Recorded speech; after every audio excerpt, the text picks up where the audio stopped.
서순절 두 번째 주일에 인사드립니다. 반갑습니다. 잘 오셨습니다.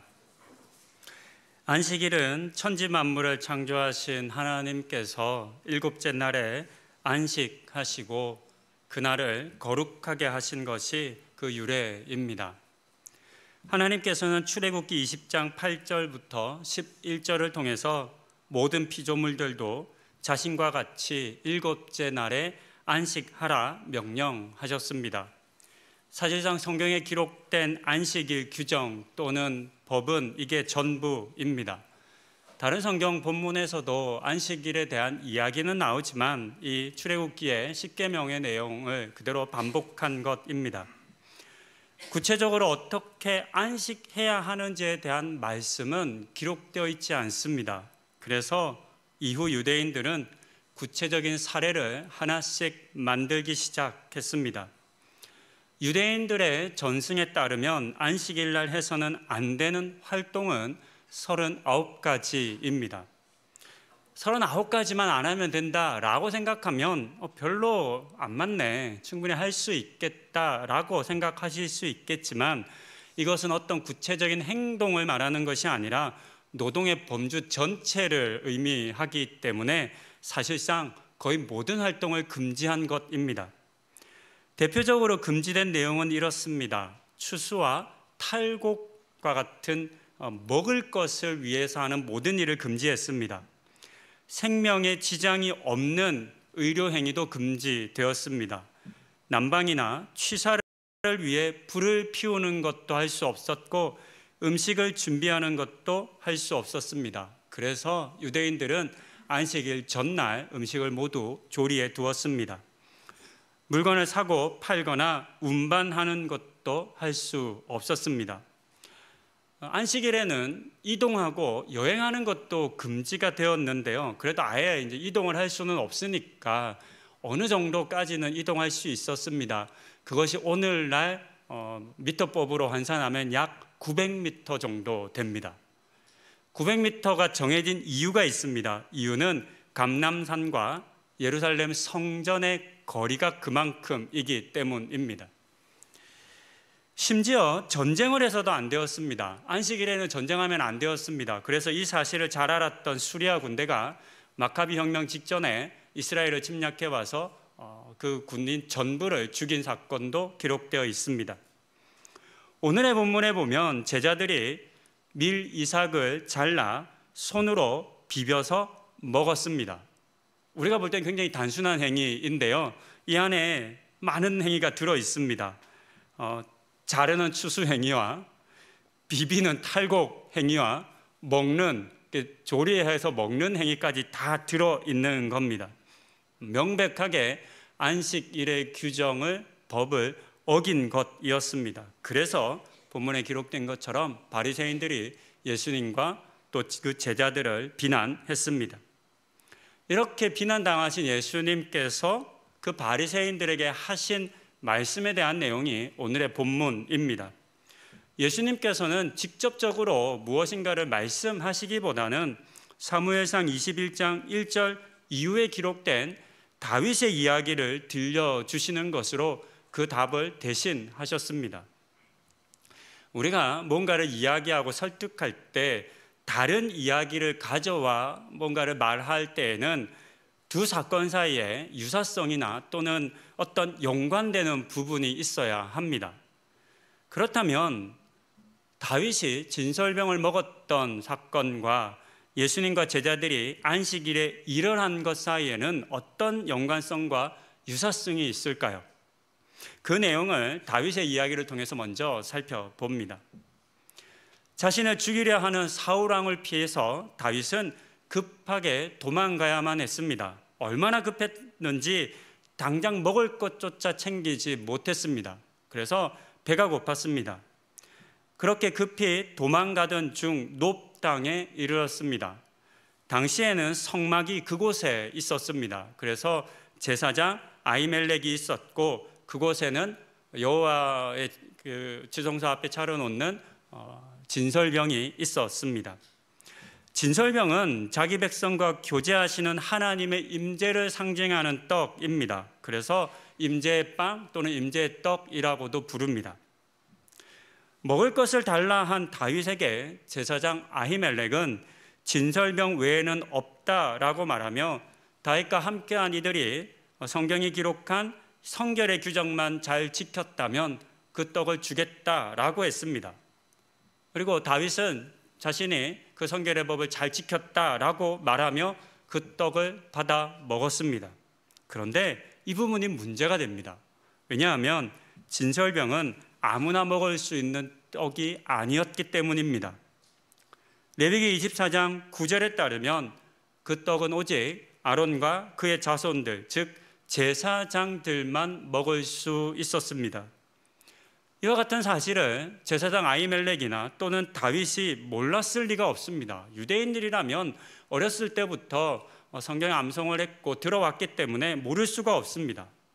그렇다면 어떻게 명백히 율법에 금지된 이 행위, 진설병을 먹는 것을 다윗을 비롯해서 아히멜렉까지도 문제 삼지 않았던 것일까요? 다윗은 마치 자신에게 이 진설병을 먹을 권리가 있는 것처럼 요구하고 있습니다. 만약에 그와 같은 권리가 있다라고 생각하지 않았다면 감히 이 떡을 달라 하지 못했을 겁니다. 당시에는 하나님의 율법을 어기게 되면 이스라엘 공동체 가운데서 배제될 뿐만 아니라 심지어는 죽는다라고 생각했던 사회 시대였습니다.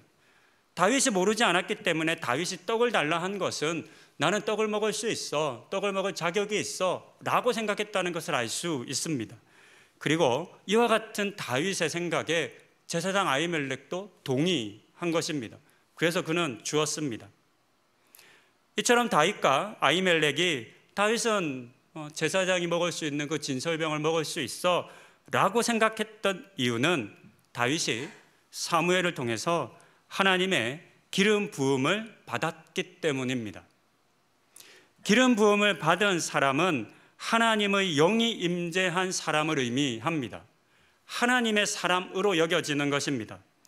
그래서 유대인들은 하나님의 영을 받아 진정한 왕으로 예정된 다윗이 진설병을 먹은 것을 당연하게 여겼습니다. 율법에도 전혀 문제가 되지 않는 행위다라고 인정했습니다. 하나님의 기름 부음 받은 사람은 율법과 규정으로 제한할 수 없는 사람이다라고 하는 것을 유대인들도 인정한 것입니다.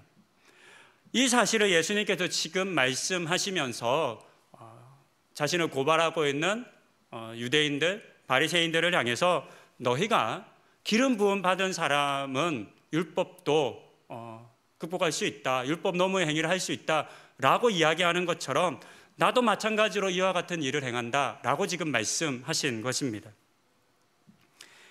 기름 부음 받은 사람을 말하는 이 단어, 성경에 기름 부음 받은 자라고 하는 말씀이 굉장히 많은데요. 특히 사무엘서와 시편에 많이 있습니다. 이 기름 부음 받은 사람을 의미하는 히브리어 단어는 무엇일까요? 히브리어로 이 단어의 이 뜻을 어떻게 표현할까요? 장담하건대 이 자리에 계신 모든 분이 아시는 단어입니다.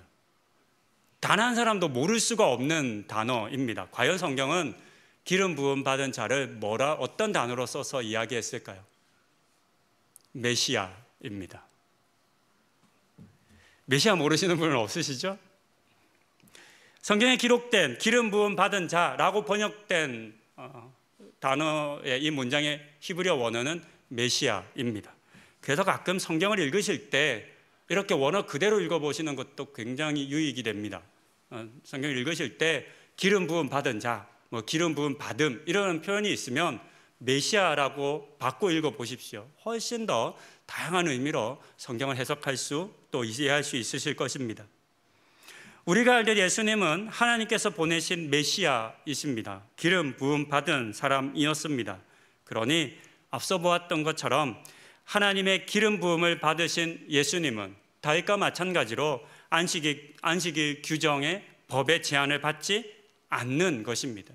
그 사실을 지금 예수님께서 바리새인들에게 말씀하신 겁니다.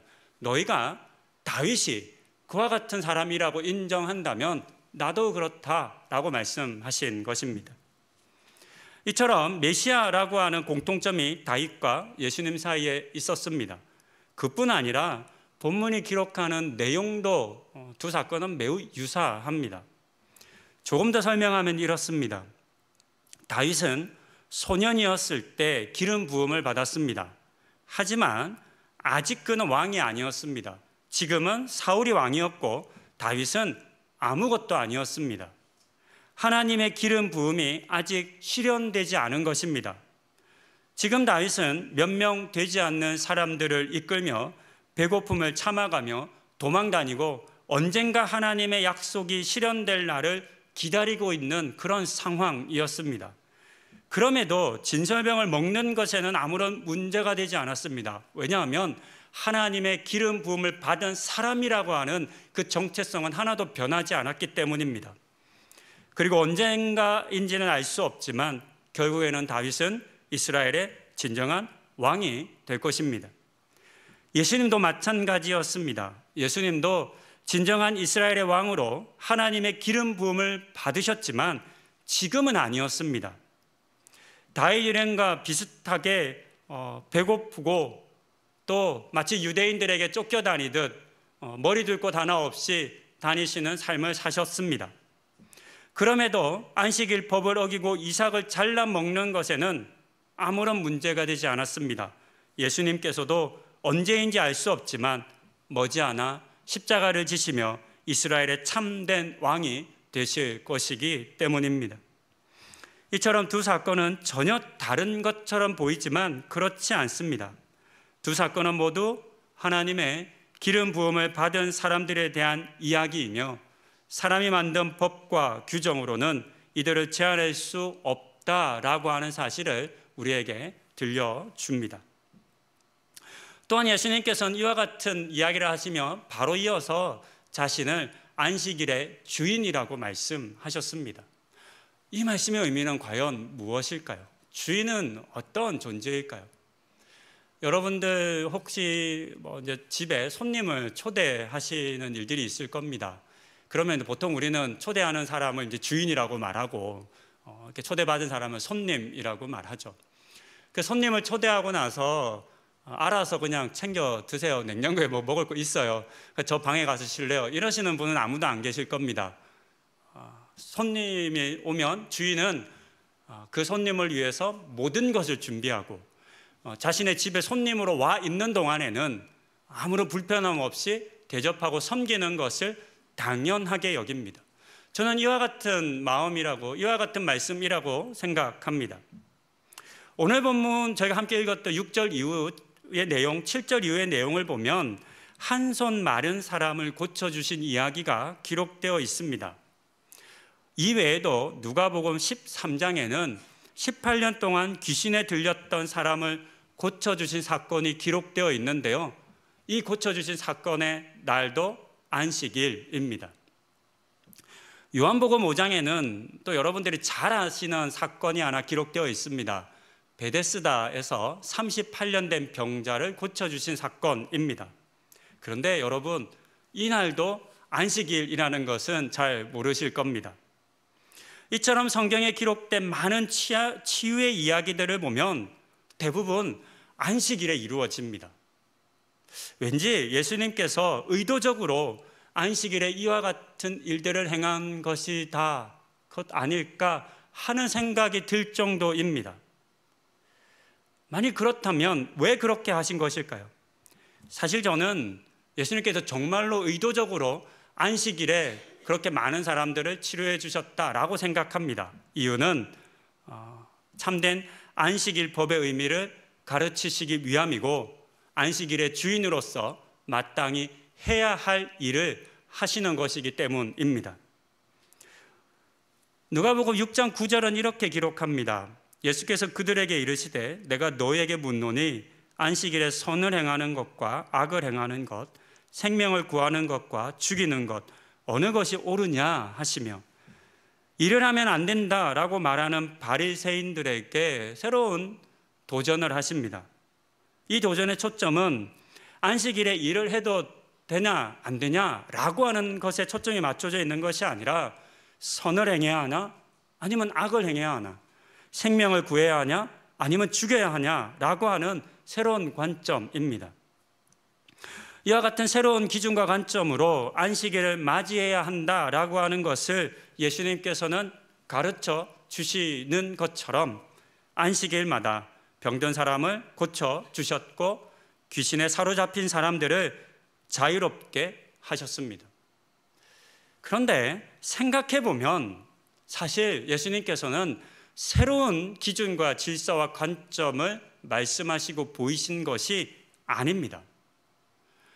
앞서 안식일에 대한 하나님의 말씀은 출애굽기의 말씀이 전부다라고 말씀드렸습니다.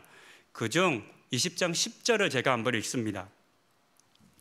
일곱째 날은 내 하나님 여호와의 안식일인즉 너나 내 아들이나 내 딸이나 내 남종이나 내 여종이나 내 가축이나 내 문 안에 머무는 객이라도 아무 일도 하지 말라. 하나님께서 백성들에게 가르치신 안식일 규정, 법입니다. 우리는 사실 이 본문을 읽을 때 거의 가운데는 생략한 채 읽습니다. 일곱째 날은 아무 일도 하지 말라. 이렇게 그냥 점핑해서 앞과 뒤만 읽고 가운데를 거의 신경 안 씁니다. 그런데 사실 중요한 것은 가운데에 있습니다. 저는 이제 그렇게 생각합니다. 너, 아들, 딸, 남종, 여종, 가축, 그리고 객으로 표현된 사람들입니다. 하나님께서 이 말씀을 이스라엘 백성들에게 들려주신 시대와 사회는 정말 오늘날과는 비교할 수 없는 오래전 과거입니다. 고대 사회입니다. 경제활동의 거의 대부분이 사람의 노동력으로만 이루어졌던 시대입니다. 아직 들짐승들을 잡아서 가축화하는 일들이 많지 않았던 시대이고 또 가축을 기른다는 것은 사람의 10배 이상을 먹는 그런 가축을 먹일 만한 양식이 부족했기 때문에 그렇게 많이 있었던 시대가 아니었습니다.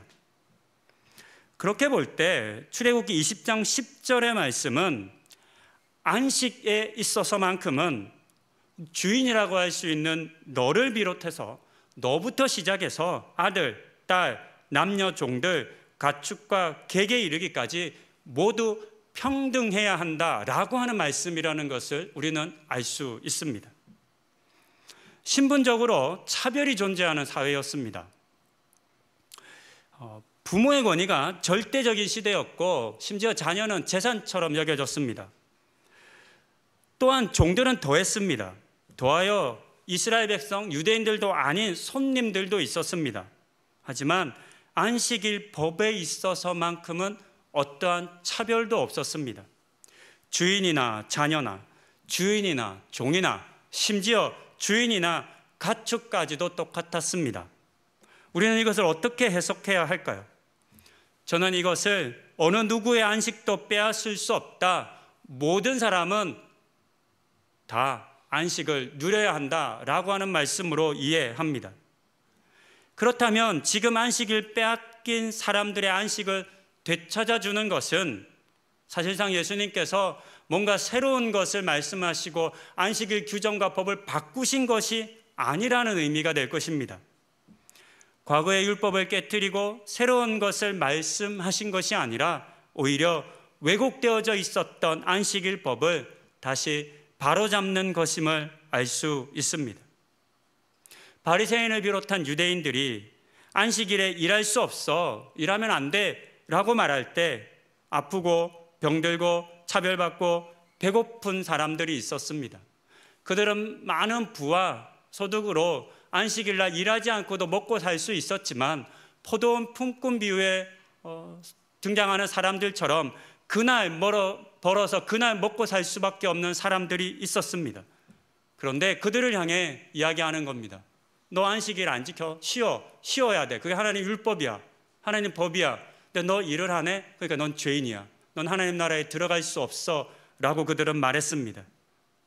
참된 안식일의 의미인 모든 사람들, 피조세계의 안식이 이루어지지 않았던 것입니다.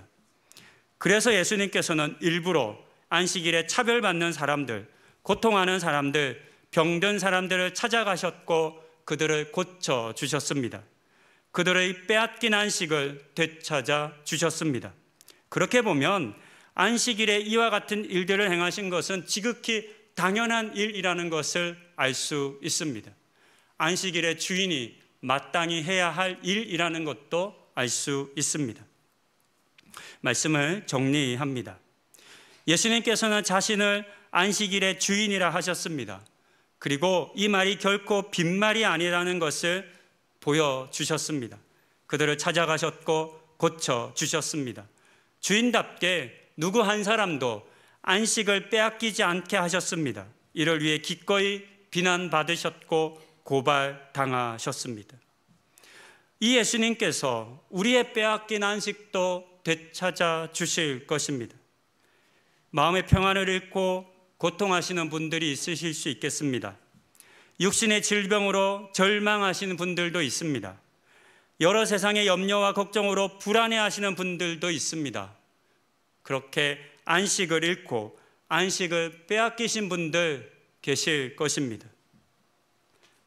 그와 같은 분들 있으시다면 내가 안식하지 못하고 있다고, 안식을 빼앗겼다고, 안식을 잃었다라고 생각되시는 분들이 있으시다면 참된 안식일의 주인 되신 예수님을 바라보십시다. 그 예수님을 향해 나아가십시다. 예수님을 향해 주님, 저도 안식을 잃어버렸습니다. 안식을 빼앗겼습니다. 그러니 저에게도 안식을 다시 되찾아 주십시오라고 간구하십시다. 그와 같은 우리 성도님들의 간구를 우리 주님께서는 반드시 들어주시고 잃고 빼앗긴 안식을 되찾아 주실 것입니다. 이 은혜를 누리시는 우리 모든 성도님들 되실 수 있기를 권면드립니다. 기도하시겠습니다. 스스로를 안식일의 주인이라 말씀하신 주님께서는 안식일마다 안식을 빼앗긴 이들, 안식을 잃어버린 이들을 찾아다니시며 안식을 되찾아 주셨습니다. 이 주님이 오늘 우리에게도 절실히 필요합니다.